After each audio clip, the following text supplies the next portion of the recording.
What's up, Jim? How you doing, Jared? Good to Doing see all you. right, man. Good to see you. Good to see you. So now we make another shift here. We did what, 5 episodes of pretty heavy philosophical stuff, hmm and now we're going to move to maybe some even heavier literature. Weird Okay, so stuff. Yeah. weird, yeah. And this is our turn to the weird on the Great Dangerous Great Books podcast, and we've got kind of a weird plan to do some weird studies to use the name of another very good podcast Yep. for the next several weeks. So we're going to kick it off by entering the world of the strange with H.P. Lovecraft. Yes. Okay, so I think it's an interesting kind of turn to the weird too, because I think a lot of, especially what we went through with death, with the idea of being, the idea of nothingness. Now you start kind of getting into the material world, or at least the literary world, that kind of tells you a little bit about it, and it yeah, gives you some literary language, I think, to some of the things we were talking about. yeah, definitely. And well, wait, before we do that, what are you reading? Oh yeah, still going through Elantris, and then been reading several essays and repicked up a book actually by Alan Watts. Likely maybe a future episode or two on that guy. So talk about Watts is some on his weird way stuff there to too. Dangerous Great Books. Exactly. Yeah. How about yourself? Okay, so right now I am working through the Pedagogy of the Oppressed by Paulo Freire. Nice. One of my projects for my sabbatical is to start exploring whether or not I might be able to make a contribution to a philosophy of education course, Nice. and this is something that I'm reading for that. And I'm pretty excited about it. Never really. It's interesting. You teach for 25 years and haven't really thought much at all about like education at a philosophical level. Right? Yeah. Sure. So I'm like, well, maybe When was that book written? 1970. Okay. But it's in terms of like left wing pedagogy, it's like the gospel. I mean, Nice. Okay. it's been very influential in that world. So that's one of a few texts I want to have a confrontation with as I think about philosophy of education. So Nice. yeah, Nice. it would probably bear an episode of a dangerous great book, because it's a good book and it's pretty darn dangerous. So I mean, we might do multiple episodes on just the idea of education, because I think that has a would be lot cool. to do with what we mean by Yeah. think for yourself, right? An philosophy of education series here on the Dangerous Great Books podcast. Yes, especially like the idea of a real liberal education, what that actually means. Yeah, I mean, it's partly what we're putting in question by doing this. Yes, It's part of what we're up to. exactly. If I may. Okay. Yeah. All right, our guy, H.P. Lovecraft. Maybe a lot of the listeners have heard of him. Maybe a lot of them have not. Just a little bit. He's a New Englander's New Englander, I think we can say, about Lovecraft, right? Yeah. Born People have probably heard the term like Lovecraftian monster or Lovecraftian. Born in 1890, died in 1937 at the ripe age of 46. Okay. He's been immensely, I think a lot, am I right, Jared, to say that he's kind of seen as like the heir to Edgar Allan Poe in American horror literature in a lot of ways? Yeah, I think if you add in a little bit mix of like spiritualism, you kind of go that route with him. But the Poe-esque darkness for sure. Yeah, and has had a great deal of influence, obviously, in horror literature. He's also had a life recently in philosophical literature. Graham Harman, the object-oriented ontology guy, wrote a book called Lovecraft and Philosophy, which I've not read. I'll have to get around to that now. All right. Yeah. So he's and I know Tim Morton, a thinker that I've had some encounter with. Lovecraft is very important to him, right? And so we thought that Lovecraft, for various reasons, would be a good first step into the weird, right? Yeah. Yeah. Okay. Now, something I want to note about this, because I think in my own dealings with trying to, think rigorously in the world of the weird, it is a great place to be misheard. Okay.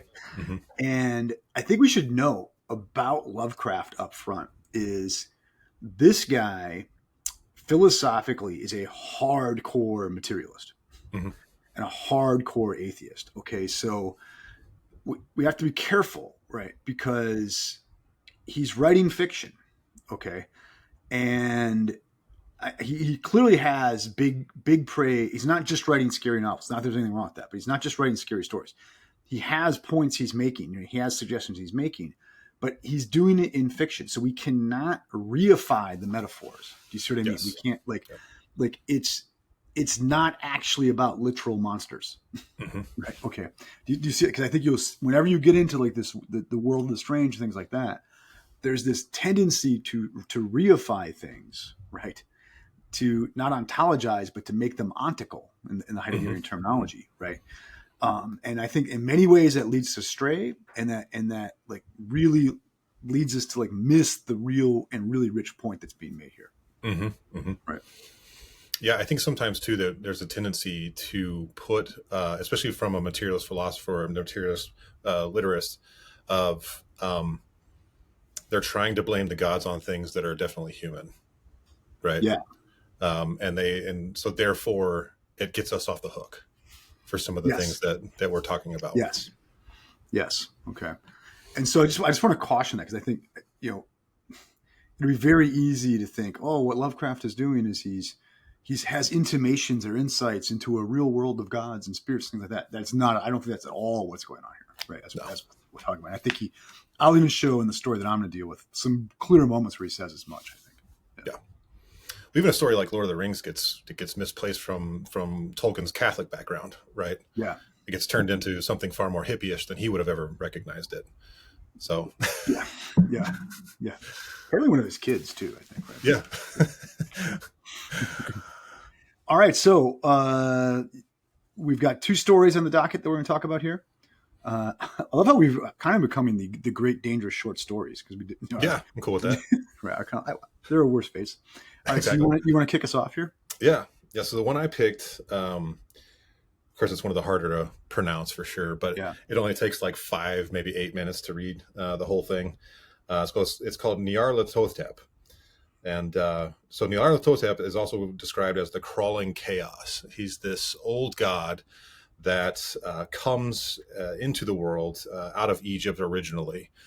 So basically, he's been kind of out of the visible world for 3,000 years. He shows up. He starts revealing certain secrets or mechanisms to people, and starts to kind of show people what they could never know by themselves, right?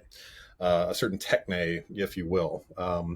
And he comes, and people start to lose their mind based off of what they see, to the point where even sleeping is very difficult because nightmares are horrible.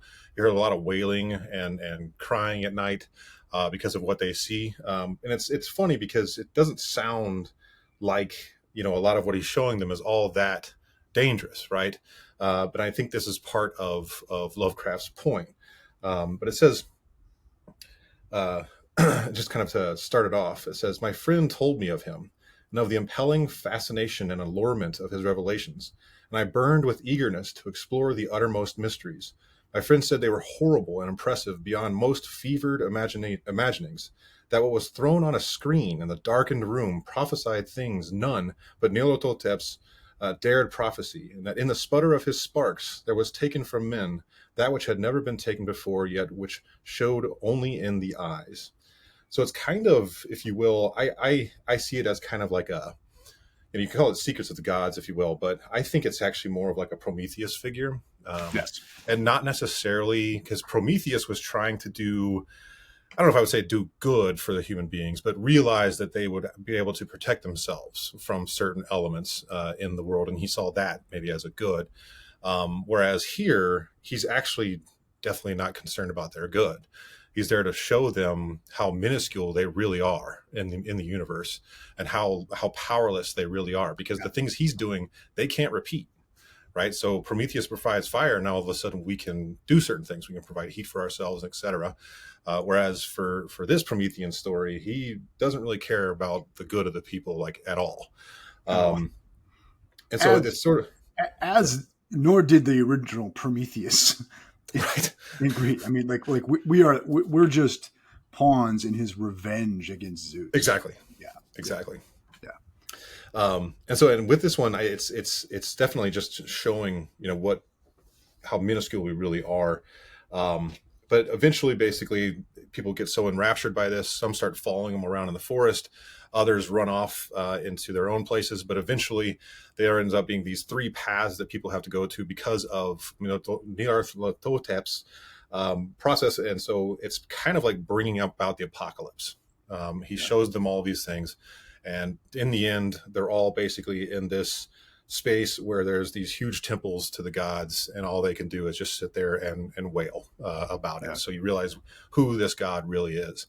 But I think it's interesting because he calls it the crawling chaos, and I don't know enough about his philosophy in particular in regard to the idea of technology and the growth or the decline of civilization, or how when we can try to control nature, such as this old god can do, if we try to repeat that it leads towards the apocalypse. And I know that this was written in 1920. I know that in the air at this time, there was something known amongst philosophers and literary theorists that something's ending, something's coming to an end. And it's interesting, especially because this is like, right at the end of World War II or World War One, which definitely revealed what technology can do to us and against us. And so while it's represented by this old god, if you will, but I see it as the old god in the sense of like before the Enlightenment, if you will, the sense of chaos before we could do certain things, and that he's coming to reveal like, oh, you think you know. Let me show you what you really don't know, and you will Yeah. never know. Yeah. Okay. I like all of that. And can I just draw our attention to the first full paragraph Yeah, of Nyarlathotep? Right. yeah. I'm sure I'm botching it. I mean, by the way, some of the stuff I looked up, Lovecraft intentionally used unpronounceable words for Okay. normal English speakers or American English speakers, because he he wanted you to get this sense that we're talking about things on which human language cannot get a grip. You'll never Like, get and it. so he wants you just to be like unable to even utter the name, right? Yeah, but I love that he added Thotep in there, because that Yeah, just absolutely reminds me of ancient Egypt. yeah, exactly, exactly. Okay, so the first full paragraph in the story, I'm quoting Lovecraft here. I do not recall distinctly when it began, but it was months ago. The general tension was horrible. To a season of political and social upheaval was added a strange and brooding apprehension of hideous physical danger, a danger widespread and all embracing, such a danger as may be imagined only in the most terrible phantasms of the night. I recall that people went about with pale and worried faces and whispered warnings and prophecies, which no one dared consciously repeat or acknowledge to himself that he had heard. A sense of monstrous guilt was upon the land, and out of the abysses between the stars swept chill currents that made men shiver in the dark and lonely places. There was a demonic alteration in the sequence of the seasons. The autumn heat lingered fearsomely, and everyone felt that the world and perhaps the universe had passed from control of known gods or forces to the gods or forces which were unknown. End quote. Okay, so he begins the story with this rumors, hints, foreboding sense of people that the very seasons are like what runs the seasons on the planet is changing, right? Hmm. Like old gods are giving way to new gods, but in Lovecraft's view, the new gods are actually the original gods, Yes, right? even the The seasons original gods. themselves, the physical seasons are Um, lasting longer, and okay, like the heat is lasting further and further you into there? August in a later paragraph. Yeah, yeah, exactly. Yeah, and now look, you read this paragraph. This might have been written today, right? Yeah. Thinking like our weather is moving in weird ways now. We've been in endless wars. Okay, we're in political upheaval. All these things, and people are having a sense that the old, not like by gods, right, but like the old sense of meaning making, sense making has given way. Hmm. Okay, and then you mentioned the notion of apocalypse. Like once again, let's not reify that. Okay, Hmm. let's think about it more subtly. Like the idea here is the world is ending in the sense of a phenomenological world is ending, Yes. right? The world that makes sense to us is ending, and now that's all up for grabs. Okay. Yep. And interestingly, if you go to that next paragraph, Um, uh, Lovecraft is talking about Nyarlathotep about midway through there, and he says he spoke much of the sciences of electricity and psychology, and gave exhibitions of power which sent his spectators away speechless, yet which swelled his fame to exceeding magnitude. End quote. So look at that. What does this God do? God has insight. This God has insight into electricity, the actual force running the universe, and human psychology. What's Hmm. really going on? So I think what you're getting here is Lovecraft is, whether he's consciously doing this or not, he's picking up in the same vein that Freud is picking up on the three insults to humanity in the modern period, right? That we have Yes. a sense, oh no, the universe is really run on electricity, right? Okay, and there's been revelations about human psychology that have like rocked our very notion of what makes the world make sense. Do you see Hmm. that? And I want to, if I can, this is kind of a little out of turn here. Is I want to go just quote something from another story real quick that I think Nice. connects to this, and it's going to connect really well to Cthulhu when we get there. This is the opening line from another story uh, by Lovecraft called "Facts Concerning the Late Arthur German and His Family." Okay, and here's how Lovecraft starts the story. Life is a hideous thing, and from the background behind what we know of it peer demoniacal hints of truth, which make it sometimes a thousandfold more hideous.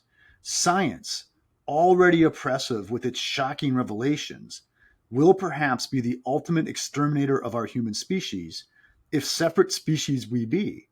For its reserve of unguessed horrors could never be borne by mortal brains if loosed upon the world. End quote. Hmm.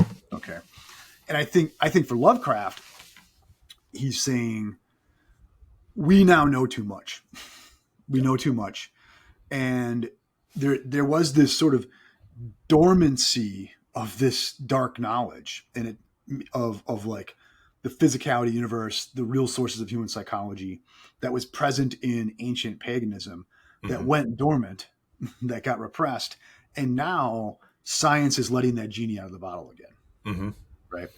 And in the story I'm referring to here, though it okay, I guess maybe we should mention this is like um, even for his times, like it seems that Lovecraft was a pretty extraordinarily racist dude. Okay, Yeah.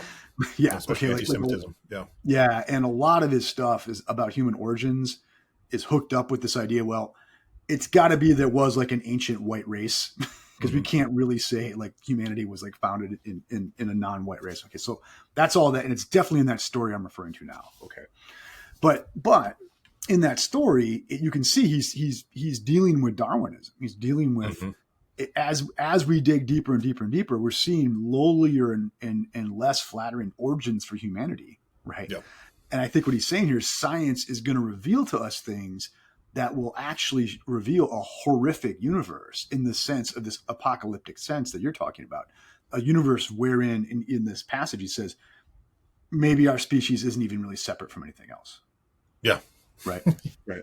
I mean, Yeah, right. and I think too Yeah. that what he's trying to do is break a little bit of the narrative that someone else is in control of this thing, which appeals to his atheism, right? Like we Yeah. are actually running this thing, and there's a lot of darkness in that subconscious that's being revealed to all of us that we Yes. thought we were better than, or that we thought we've enlightened ourselves out of, Yeah. and yet here comes this crawling chaos, amongst ourselves. Uh, Yes. to bring us to the apocalypse. There's like all the stories have this notion, and a lot of them literally excavation. Like you're Yes. digging deeper. Like you're finding like, oh, there's another layer to the basement. Let's go deeper and deeper and deeper. And what you find in that basement for Lovecraft is a horror show. Yeah. It's a real horror show. Right. Well, it reminds me even of the idea of shadow work, right? That you have to look at those evil parts in order to, and of course, from a Jungian sense, it's to be able to either to just face them and head them away, or deal with the fact that there's a darkness in you, and you have to know that, Yeah. And for Lovecraft, he's saying that most people don't want to look at that darkness, and so I'm going to show it to them and through these monsters. Yeah, as we were reading these stories, I really was going to a Carl Jung place, but almost like an inverted Carl Jung place. But I mean, Mm. maybe not so because like Jung is perfectly happy to say when you dig in the basement, you're going to find some things very uncomfortable. Yes. Right. Right. And it seems like it's almost as if these monsters and these deities and such that Lovecraft is depicting sort of work like archetypes. Yes. Right. They work like structures that explain what we do consciously at an unconscious level, and they are not benevolent Yes. for Lovecraft. Right. They are not benevolent. It's like once you pull back the veil, it's all shadow. Yeah. Right. Yeah. Okay. And I think that notion, though, like it's kind of something you touched on earlier, is what's doing this for Lovecraft is science, right? And I think what Hmm. he's saying is like science is going to end the human species, not necessarily by nuclear weapons, though we've done our best, not necessarily by like artificial intelligence or whatever, right? It's going to end the human race in the sense of ending any sense that we have of being distinct from the rest, Yes. right? And then it turns out that these primordial dark forces that we separated ourselves from after paganism, they're going to come back because we're going to realize now that they've been running us all along, right? Hmm. Right. Hmm. Insights into electricity and human psychology, right? Yes. Yeah. Well, cool, man. You want to move on Yeah. to Wait, no, I think there's a couple got one more point? passages I earmarked here. This is the last paragraph of the first story. If I just quote that real quick.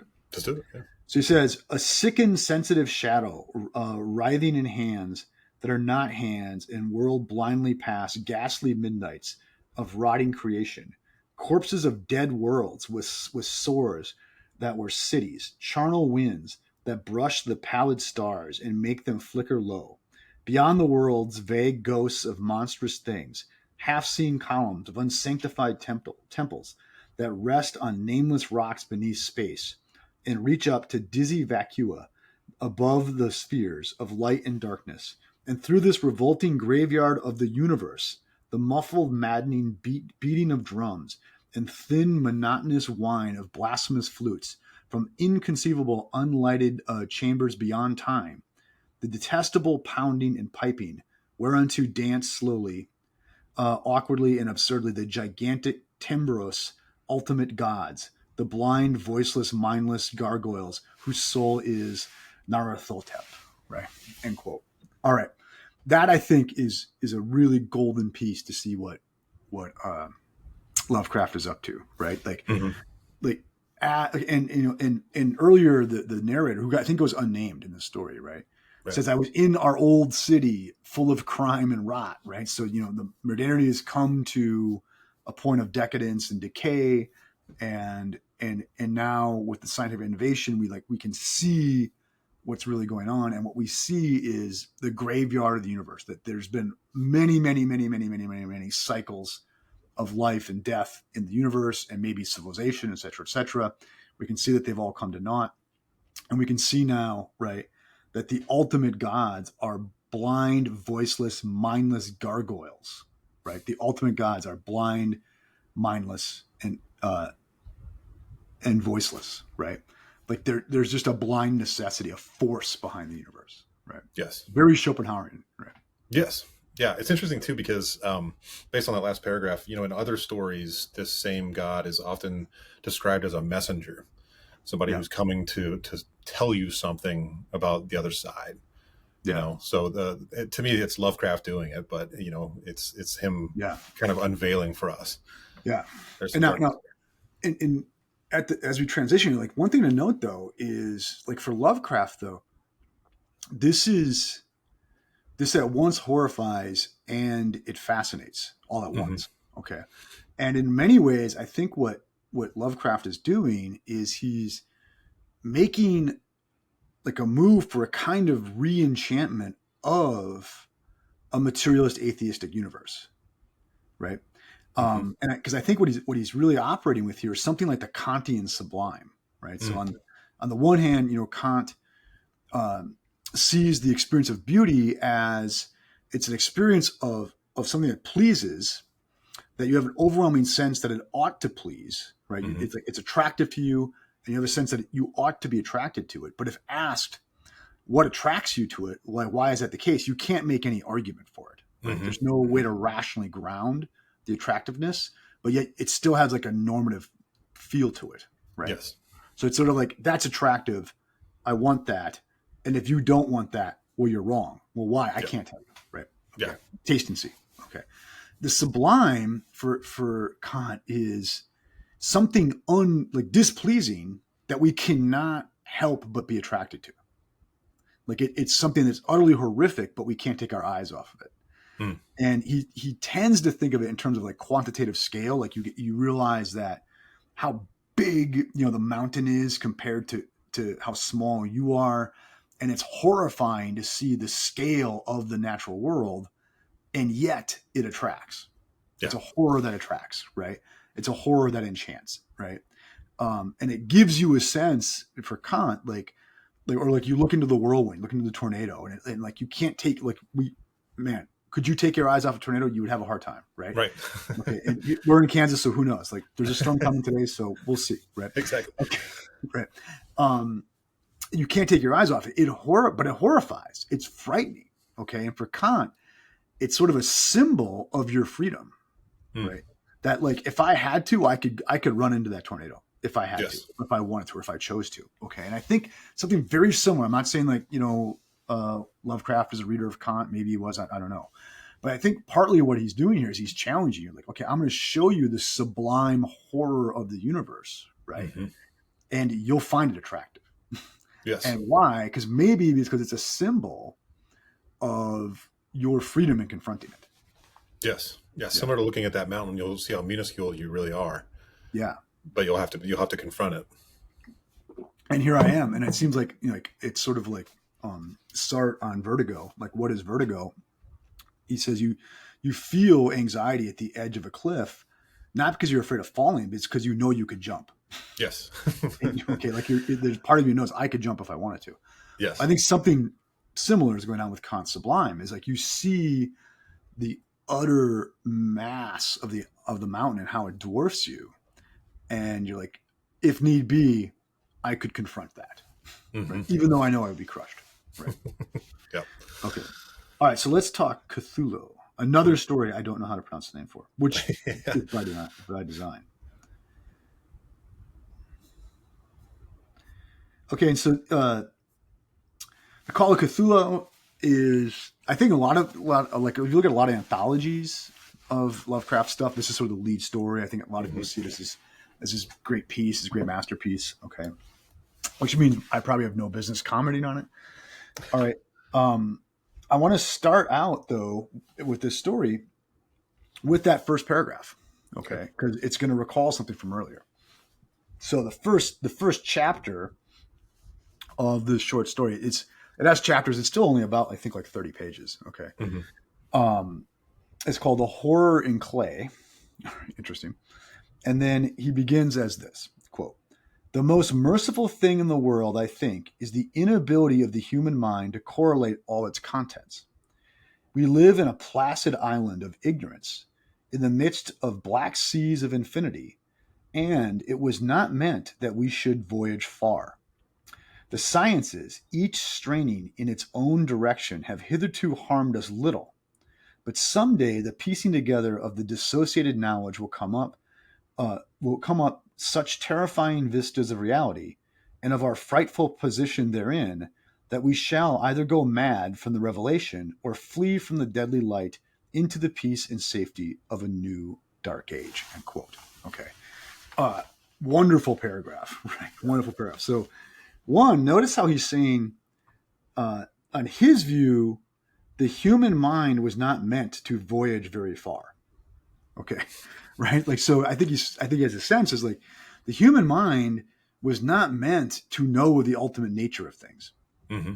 On his sort of, I think, evolutionarily influenced view is the human mind was meant for like dating success in sub-Saharan Africa 200,000 years ago. Right. Okay. That's what, okay. And it wasn't really meant to have to face the kind of questions that we have now. Yeah. Right.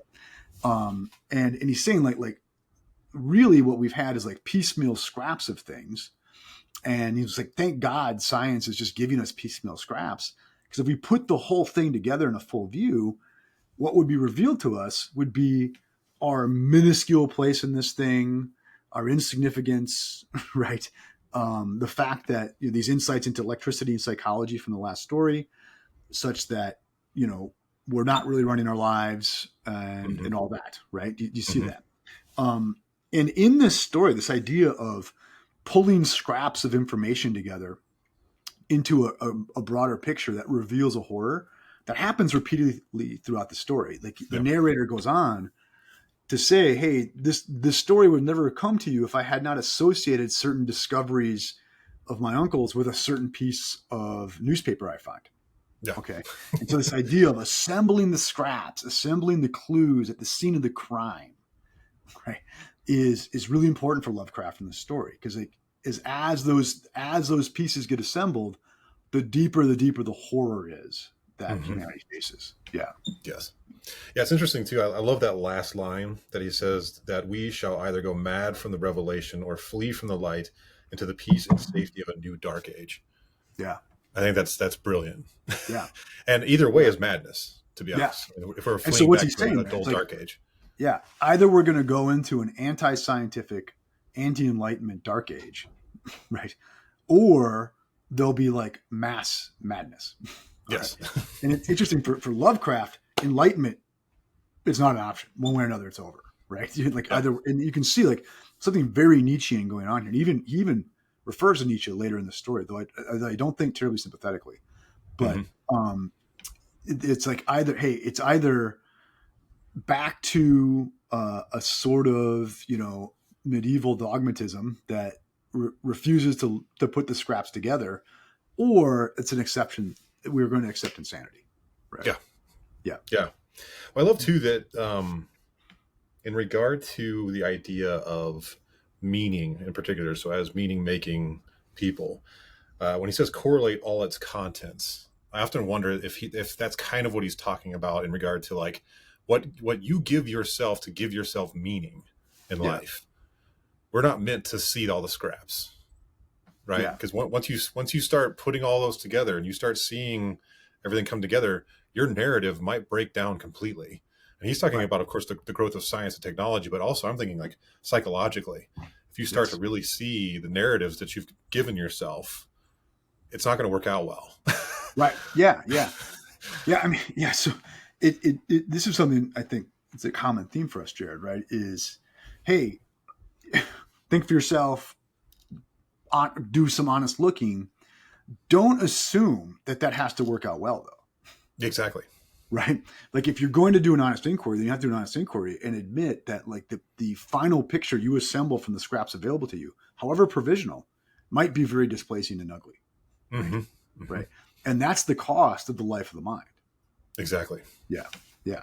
That's because once again, what's the dichotomy that Lovecraft sees that we have? It's like it's either a dark age, a self-incurred tutelage, or Hmm. it's madness. Right. Okay. Right. Yeah, or even a self-incurred escape into previous narratives. If you're Yes. going to read it psychologically, right? Yeah, and whether that's the narrative of whether you're making like a Heidegger move and you're gonna like see the nothing, but then go back to the village and just Hmm. own that, right? I mean, that would be a new dark age in my view, right? Yeah, Or are you gonna like just live in the face of the nothing, right? exactly. Okay, but Well, I think for and Lovecraft, there's no third option of like the particular Kantian variety. Well, this is all going to make sense, and we're going to like have an enlightened society or something like that. That he yeah, thinks that's off the table. Yeah, yes. Well, we see this all the time, right? When people argue for a better age in previous times, and it's like, yeah, which time was less violent? Which time was less? I mean, let's escape to the 50s. Well, that was not good for a lot of people. Or yeah, escape exactly. to the Middle Ages, whenever your town was likely going to get killed by a lot of crusaders and stuff. Like, what are we talking about?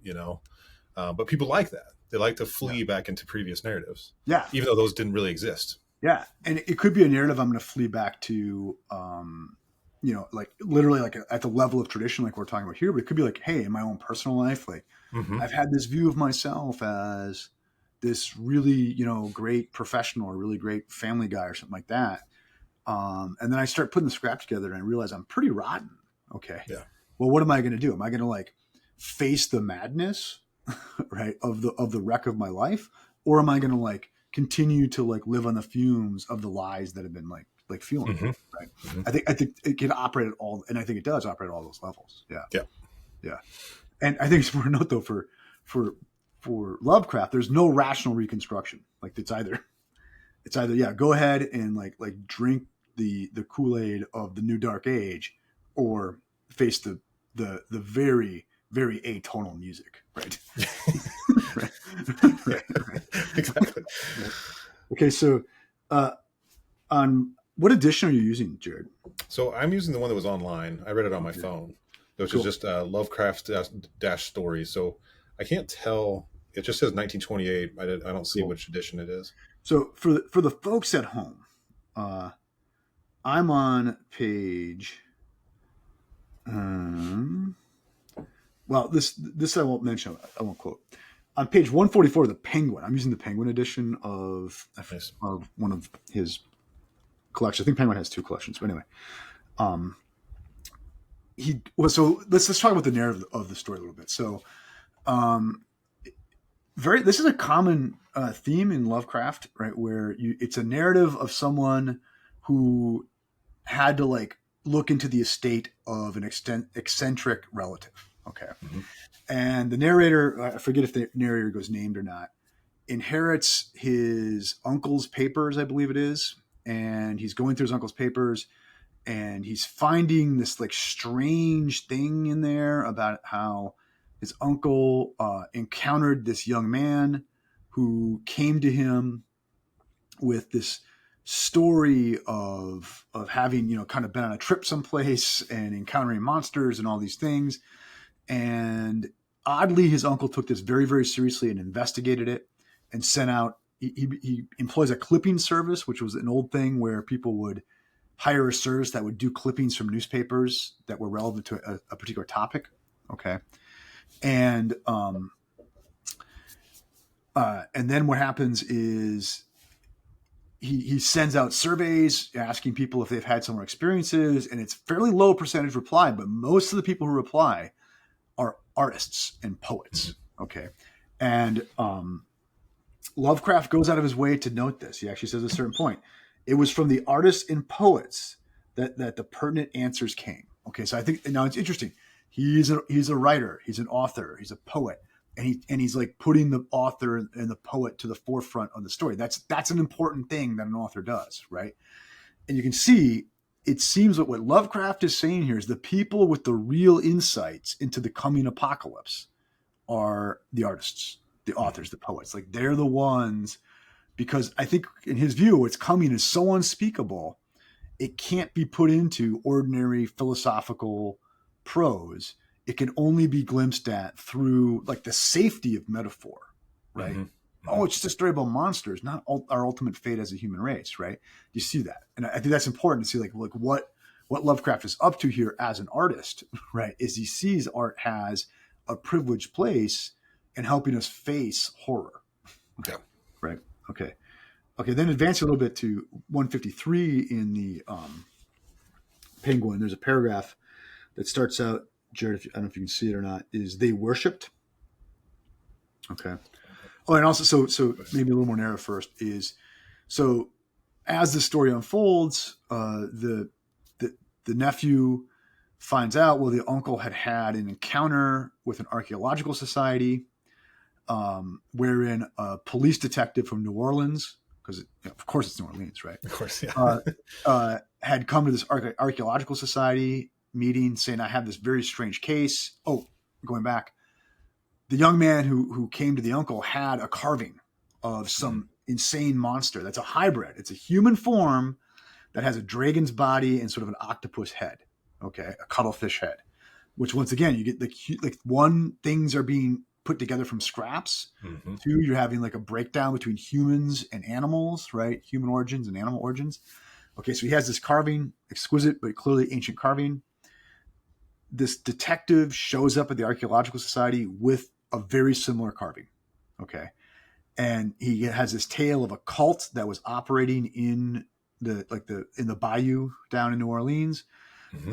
which I have no doubt. Okay, and it turns out that this cult was like making sacrifices to this god by the name of Cthulhu, which is should be hard for us to pronounce by design, right? Hmm. Hmm. And lo and behold, fast forward 20 years, the uncle has this kid walk in his office who has the same god carved in. All right, so then the uncle then takes this up as like kind of a life project to get to the bottom of this. He eventually, through the Archaeological Society, finds that there's this sort of operative cult in certain Native Americans or Native North Americans in Greenland and all this, and it goes way back. A very similar theme in Lovecraft, right? That there's this insight that's kept alive below the surface through Aboriginal peoples and things like that. Okay. Hmm. All right. Now, sorry about all that. So now fast forwarding here to a description of the cult. Okay. So quote, they worshipped. So they said, the great old ones who lived ages before there were any men and who came to the young world out of the sky. Those old ones were gone now, inside the earth and under the sea, but their dead bodies had told their secrets in dreams to the first men, who formed a cult which had never died.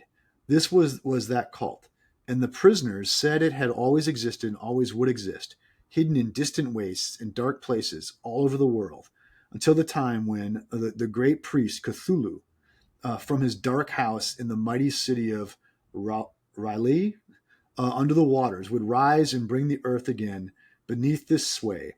Someday he would call, and when the stars are ready, and the secret cult would always be waiting to liberate him. End quote. Right. Once again, just maybe this common theme in Lovecraft. There's something dormant. There's something unknown, an insight that humanity had at one point, maybe, right, Hmm. but has repressed, and now it's coming back. It's Yeah. coming back. Right. Okay. So on the following page, we get a Nietzsche reference. Okay. Lovecraft says, the time would be easy to know, for then, this is the end of the world, Hmm. for then mankind would have become as the great old ones, free and wild and beyond good and evil, a title from Nietzsche, with laws and morals thrown aside, and all men shouting and killing and reveling in joy. Then the liberated old ones would teach them new ways to shout and kill and revel and enjoy themselves, and all the earth would flame with a holocaust of ecstasy and freedom. Meanwhile, the cult, by appropriate rites, must keep alive the memory of those ancient ways and shadow forth the prophecy of their return. End quote. Okay. Interesting. Hmm. That's what the apocalypse looks like for Lovecraft, Yes. right? Is a complete breakdown of morality. And apparently this was in the notes in my edition.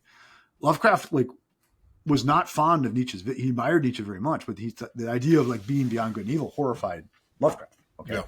Okay. Okay. But I think what he's saying is with this is very Nietzschean, right? With the advent of the death of God brought on by science, what will the apocalypse be? It will be like we realize what we always have been, which is an animal among animals, and these gods will teach us to revel and murder in ways Yes. that we haven't for a long time. Yeah. Yeah. Yeah. Yeah. It's almost Mad Maxian, if you will, Yeah. in a Yeah. way, because what I love about Mad Max as kind of like a type of this or an archetype of this is that yes, the people did lose their minds. Like everyone's mad, but they Right. also went back to the Dark Ages. Yes. Like they still have engines, they still have gasoline to use certain technologies, but they totally went back to the Dark Ages. Right. Yes. And they're all insane, every They're single all one. insane. Yeah. And like they're in this, well, I think Mad Max is trying to be beyond good and evil, but he can't quite pull it off. Yes, Right. exactly. Right. He can't quite pull it off. He's like the one sane person left, but his sanity is Hanging by a holding on by thread. a string. Yeah, it's hanging by a Yeah. thread. Right.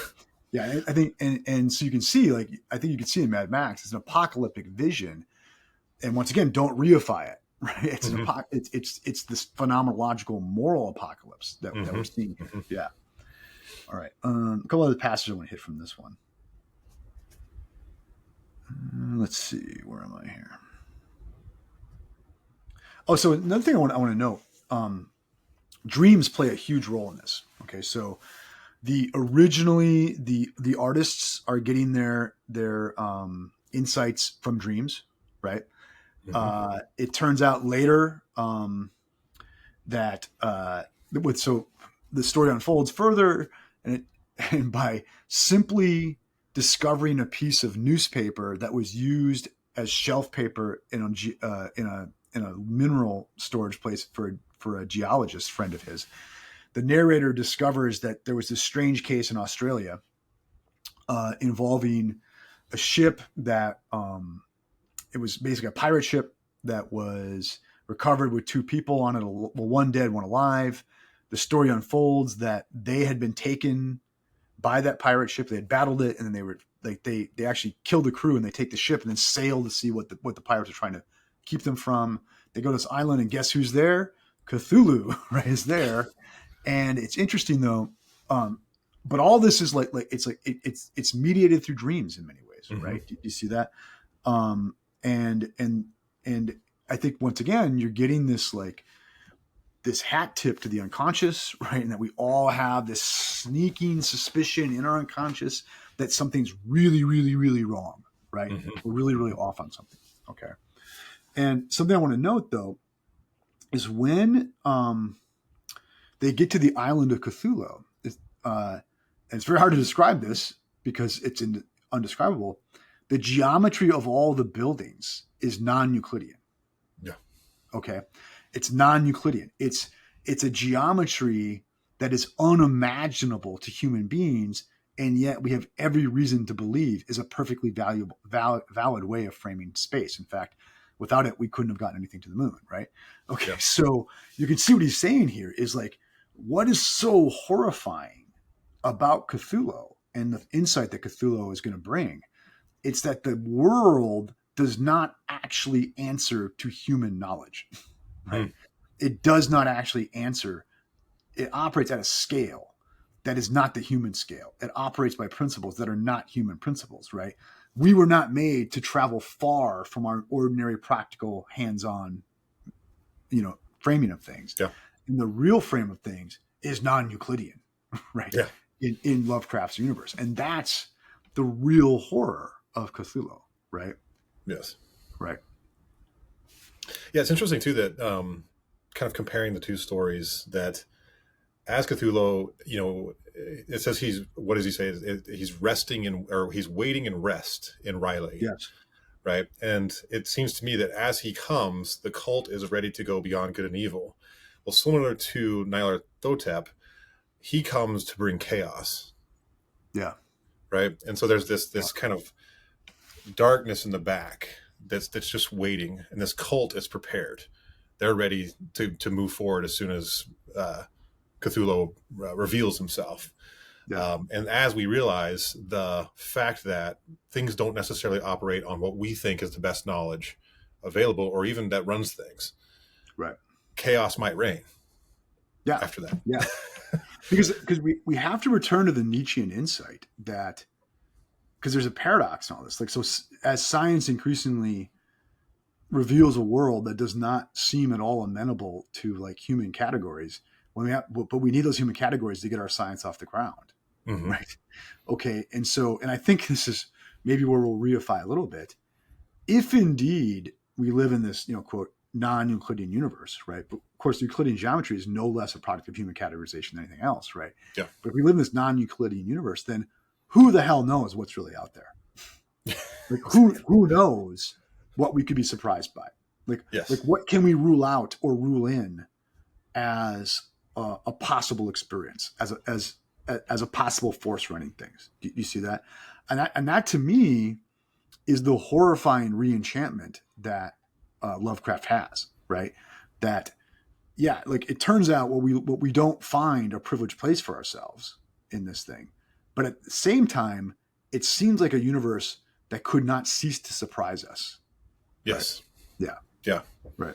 Yeah, I can't help but think about it. And I know he's a deeply northeastern, United States man, but I still can't help but think about a lot of like the Eastern European traditions of like goblins and ghouls out in the woods, and witches and stuff waiting for you out there, and sort of a cultural parameter that created. Yeah. Because if you were adventurous enough, yeah, go ahead, take your shot.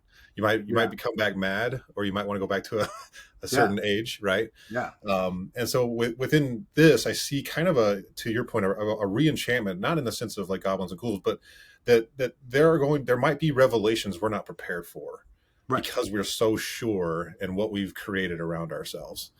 Right. Um, of course, kind of And in Watt's territory, Lovecraft's right? own atheistic materialism is a part of that surety. Yes, That's that that's going to be undermined by his atheistic materialism. exactly. Right.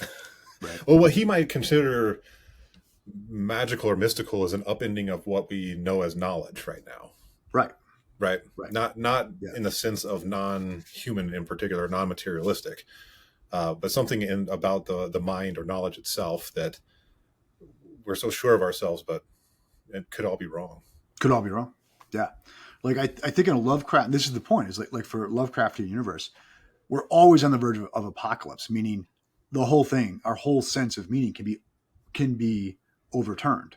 Okay. Mm-hmm. And now Lovecraft seems to think that's always going to be bad news. Okay. Yeah, I It seems to me though that like that doesn't have to be bad news. right. It could be like we could get smacked by Cthulhu, right? Or we could get smacked by the Good Witch of the West, or whatever. You know what I mean? Like, if we're saying what we're dealing with is an entirely intractable world outside of our Umwelt, outside of our basic sense making apparatus, then yeah, we could be surprised in many, many, many ways, and we probably will be. But that's anxious because we don't know the outcome. But that's to say we don't know the outcome one way or another, right? Mm-hmm. Mm-hmm. Well, I often think about the whole idea even of nation states and stuff, that maybe on the other end of that is actually we realize we're all one family. That could actually be a good revelation, and that it could Yeah, end up leading to maybe better outcomes of conflict. right. So there's a great book I read recently. I'm pulling it up here right now, um, by a guy named. Uh, it's called Weird Wonder in Merleau-Ponty Object-Oriented Ontology and the New Materialism by Brian Hisao Onishi. I hope I'm pronouncing his name right. And he makes the case in this book that Lovecraft has a place to play in a sort of fascinating re-enchantment. It's not just horror, right? Interesting. Yeah, um, because once again, like we're in a place where we can be surprised, right? Yeah, Yeah, yeah. Well, it's odd too because this whole idea of in regard to what we're talking about, apocalypse, a phenomenological reality, isn't that is particularly kind of a more of a modern thing, because we're recognizing the change that can happen in culture very yeah, quickly. yeah, And so it's kind of like a post-revolution thing, maybe, because it happens yeah, so fast for those yeah, cultures that we realize what we can lose very, very quickly. yeah. And it's kind of going back to this is a recurring theme for us. Is it goes back to hey, these revolutions happen, whether it's Copernican, whether it's Darwinian, whether it's psychoanalytic, whether it's the political revolutions, that we cannot help but admit to ourselves that we can be wrong on mass scales, right? Hmm. Okay, on very, very fundamental ways. And that then means there's always this sort of phenomenological footnote, right, on everything. Like, well, as it appears to the subject, as it appears to the subject, as it Yeah, appears to the subject. You see that? for now. Yeah. For now, for now. Like this is like one of the insights we got from Sartre is like whether we like it or not, like Descartes' cogito is an implicit footnote on Yes. everything now. Yeah. And it's sort of, fool me once, shame on you, fool me twice, shame on me. Right. I think we can see Lovecraft is definitely in the won't get fooled again category. Right. Yeah. Right. But where I'm kind of like pushing back against Lovecraft is to say, that's naive. Yeah. right? To think that you've achieved a position outside of this now, Lovecraft, that you can like say, the world is bleak, full stop. I don't think we can know that, right? Right. In the wake of the discovery of the subject. Yeah. Yes. Yeah, absolutely. I mean, it's better to know than not, right? Yeah, exactly. Exactly. Yeah. Yeah. So, One, I wouldn't trade my subjectivity in, right? right. I'm not going back to the village to be resolute, right? Right. Okay, right.